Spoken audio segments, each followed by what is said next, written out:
brushed over the meat. Cook the steak in the oil. That's a very big knife. Some bacon, grated cheese. I've forgotten the English word for it.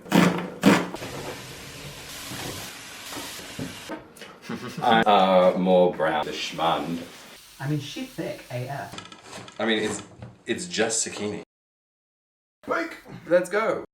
Welcome to Aaron's Cooking Adventures. We have another exciting cooking challenge for me today. So I've been given a recipe. It is for a German dish called Spätzle with bacon. Something called Spitzkohl, which is a green cabbage-like vegetable that I'm sure the Germans love. So I have just seen a picture of what it looks like, and that is all I'm allowed to look at through the entirety of the video. My friend Carl has the recipe and he will be judging me, let's say, as I go through the recipe to see how much I get correct. This is what it looks like when it's finished according to the recipe people. For this recipe, I have a Spitzkohl, which is this cabbage-like thing. I have some bacon, cheese, 2 onions, I've forgotten the English word for it. Schnittlauch in German, but it's chives. And I have a packet of cooking cream as well. So obviously there's some sort of cream sauce. And of course, in this fancy bowl here, we have the Spätzle, which is a kind of egg wheat pasta. You make like a regular dough and then you push it through what looks a lot like a cheese grater and you get these strange little squiggly things. Because there's Spätzle, that is a pasta that obviously needs to be cooked for a few minutes. It's fresh, so like if you're cooking dried pasta, that usually needs like about 9 to 10 minutes depending on the type of pasta it is. But fresh pasta is going to need 1 or 2 minutes, maybe 3 in boiling water in order to heat it up. I'm making faces. He's already effing it up, you guys. No, I'm just kidding. No, I'm fairly certain that Spätzle can be cooked several different ways. The way that it suggests in this lovely little recipe here is different from that, but you do you. Anyway, I'm going to boil it for a couple of minutes in water to heat it up and then put everything into a big pan and cook it that way. So I think the order is going to be the onions first, because you basically always cook onions first, and then the bacon, and then the Spitzkohl, and then the cheese, because the cheese, or maybe the cheese and then the Spitzkohl, because the cheese in the picture does not look particularly melted. Anything that doesn't look like a thick cheesy sauce, it looks like there's chunks of cheese, but maybe they've added cheese on top rather than putting the cheese into thing. Can I have another look? What is your, yeah, you can have a little peek. Just a tiny peek, but don't look at the recipe. I'm watching you. What do your many years of culinary experience tell you? Look, I mean, there's a cream sauce, so there's probably some cheese in the sauce as well, but I don't know. The Spitzkohl doesn't look really wilty. It still has a lot of form, so maybe it just stays that way. But most green leafy things, when you throw them into heat, they start to shrivel up and wilt. This doesn't look like it's really shriveled, so that makes me think that it's not cooked for a very long time. I would agree with that statement. Seems so like I think the Spitzkohl is like the last thing to go in just before you put it on the plate. The onion and the bacon probably go in pretty close to each other. Probably the onion first till it's like starting to go see-through, and then the bacon straight in after that. And then the Spätzle goes in with that, and then you go from there. Wow, chicka, wow, wow, chicka, chicka, chicka, wow, wow, wow, wow. Chicka, chicka, wow, wow, wow, wow, wow. Oh, you're wearing clothes underneath that as well. I am wearing clothes underneath that. That's the apron is to disappointing. The apron is to make sure my clothes don't get dirty. Also, can I have a look at that picture? Do I want big chunks of one diced onion? Can you tell that from a photo? I can see some pieces of onion. Can you? Yeah. Oh, okay. And it's not in rings, and it's not in... I mean, I figured it would probably be diced, but it looks like they look like pretty even sort of squares, so... Diced it is. And it's probably the easiest part. Like, you either get onion rings or you get onion dice. You can have strips. Yeah, like strips, like, yeah. If it's half moon strips, then they're really easy to see, so.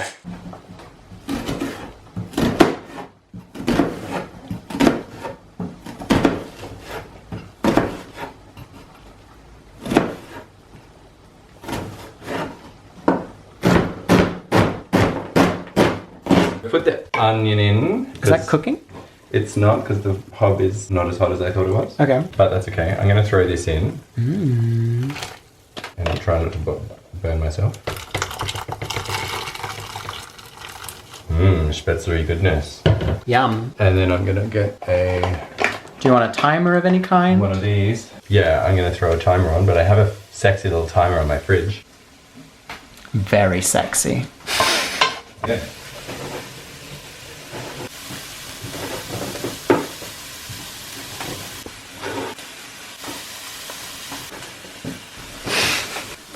Yeah, no, I can tell you it's not 100% right, but you are on a good track, I think. In the recipe, it says the Spätzle should be cooked in a pan until it's like golden brown. But I did read the back of the second packet of Spätzle that you got from the supermarket, and that said that you could also boil it. So I'm gonna say that this is like a not a no and not a yes. Okay. Like a good middle ground. This Spätzle is pretty much done because it's floating. How you know it's done? How long have you cooked it for? It's been like 4 minutes. Okay. So what I'm gonna do is just transfer that. Oh my god! No. What? He's like, don't do that. I'm taking that reaction as a bad shit. I'm gonna leave that in the Well, first of all, my suggestion would be to actually try the Spätzle to see if it's even cooked. Well, it's gonna keep cooking in here. It's gonna fry all together in this pan. Okay. Right. I'm just very afraid that if you put a whole bunch of stuff in there, other parts of it might not cook. So my onion has gone golden brown, so I'm now putting in the bacon pieces. I was pretty lazy and I didn't break them up before I put them in, but hopefully they will separate as they cook. Awesome! Mess up number 2! No. The recipe just says to put the bacon and the onion in together, which you did not do, but I think it'll be okay. I think that's a very minor mistake. Yeah, it's okay. I'm getting faces again. It makes me very nervous. I would be nervous. Now, this is something I'm really not familiar with, so I'm assuming it looks a lot like a lettuce. It's a little bit like a cabbage.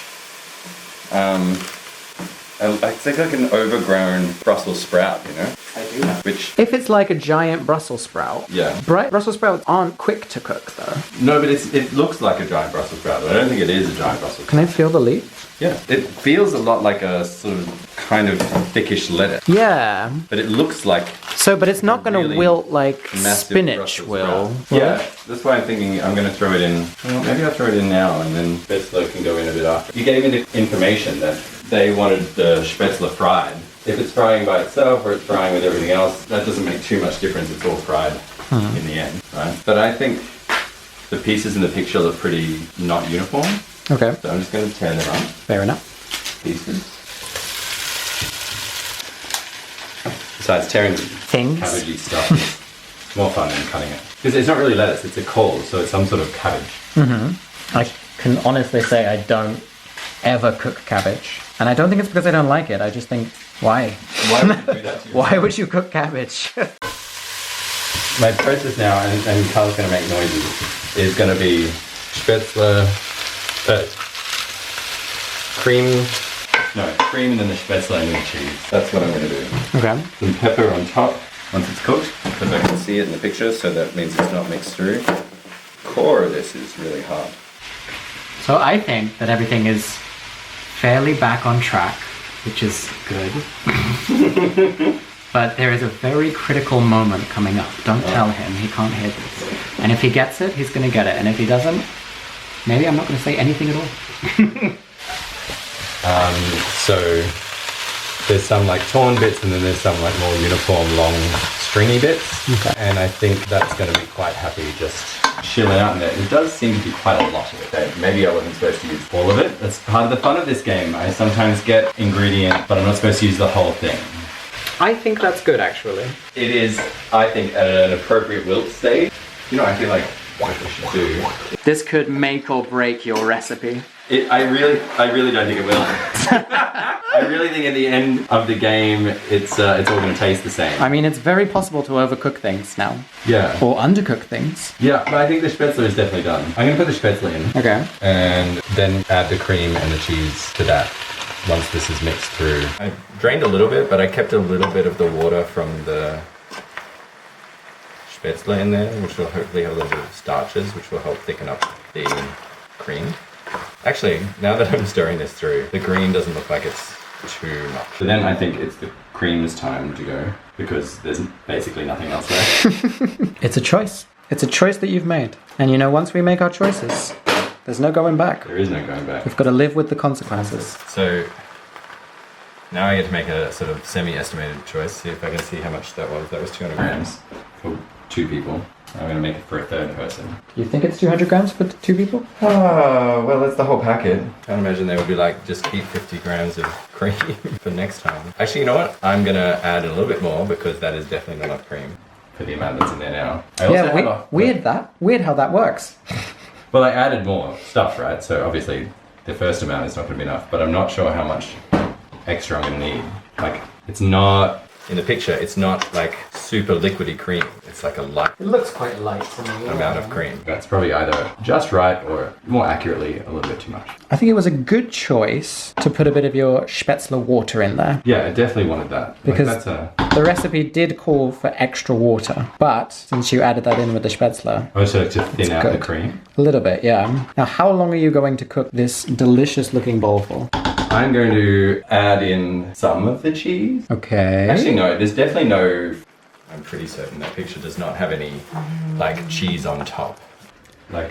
It looks like there's cheese in the sauce, so it doesn't look like it's fully melted completely, but it doesn't look like there's sprinkled cheese on top of it. Insane. Definitely melted in. Yeah, so I'm not going to save any for sprinkling on top. The only thing that I think goes on top is the chives and maybe some pepper. Yeah, you don't have any seasoning in that at all. Well, as I said, I was going to add salt, but the bacon is quite salty. I feel like I'm going to taste some now, and then see where it's at seasoning-wise. So professional. I would have never thought to do that. I would have just added the salt in straight away. And then be like, does it actually need more? Because I should probably, if I was doing the pasta properly, I would have added like 1/4 cup of salt to that pasta water, but I got distracted and forgot. Oops. So anyway. My bad. I'm going to throw in a good, maybe a couple of pinches of salt. I say pinches, but... That was a handful, but sure. Let's do one of these self-assessments like they do at work. How do you think you did? Okay, I think it's a little bit too saucy. Okay. It's probably just a bit too much cheese. But I think generally speaking, it looks pretty good. I think the green is probably a little bit more wilted than it looks like in the picture. Have you tasted it? I haven't tasted it. But it's definitely cooked. I don't want the bacon. Got a bit of crunch to it, which is... It's a texture. So being your boss in this equation, and based on the observations you've made and the assessment that you've made of yourself, I can go ahead and tell you that I don't agree with you. The critical moment for you was this. There was a 10 to 15 minute cooking period. For the green? For the mixture of bacon, onion, cabbage, or whatever it is, and the cream. Okay. Pretty sure it's done now.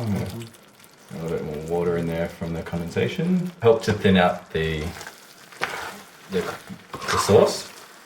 But that cabbage is definitely cooked and everything else is nicely combined, so I'm gonna serve it. Tasty. We have the finished dish. I think it looks fantastic. It looks delicious. We need a little bit of chives on the top, or as the Germans call it, Schnittlauch, because it's Lauch that you schnit, I guess. What a... They're very logical people. Yes. So I'm going to put on just a little bit of pepper. It should be ground black pepper, but I ran out, so we don't have any. So it's just going to be ground white pepper, because that's what I have. And then that is finished. So Carl, you have to come around here. Swing my little booty around. Fork for you. Thank you. Ah, me. You can be the maid of honor. Thank you. I want lots of everything. Yeah, I feel like this is something you need to get. A good mixture of everything. A bit of everything.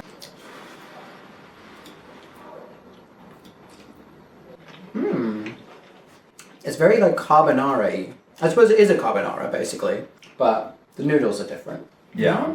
Carbonara has no cream. Ah, well, this is like where you get into the technicals of what a carbonara is. But I mean, in terms of the bacon and the cheesy sauce, then yeah, it's very similar to a carbonara. See, I would always make I'm thinking Alfredo is the... I always make my carbonara with a cream because I'm janky and white. So. If you would like to try this recipe, I will include the ingredients, at least, in the doobly-doo. The doobly-doo. I have no idea what the actual instructions are. maybe I'll find them and I'll write them out for you. So I think you did a very good job. You did go a little bit off book. You went a little bit rogue, you know, like Star Wars Rogue One. That's kind of my style, right? The bad one. The bad one. I'm just kidding. That's No, but opinion. it's very delicious. I give you 6 Spätzles out of 6. Excellent. Well, look, if you like this video, and how would you not like this video? If you like this video, please click the little like button, click subscribe, click the little bell so you get notified every time. I was trying to do a bell, but I'm not sure what that is. Click the little bell so you get notified every time I make a new video. And if you have a recipe that you think that I should cook without knowing the steps, send me a list of ingredients and a name and a picture, and I will do my best to put it together. Yes. See you next time on Aaron's Cooking Adventures. Bye!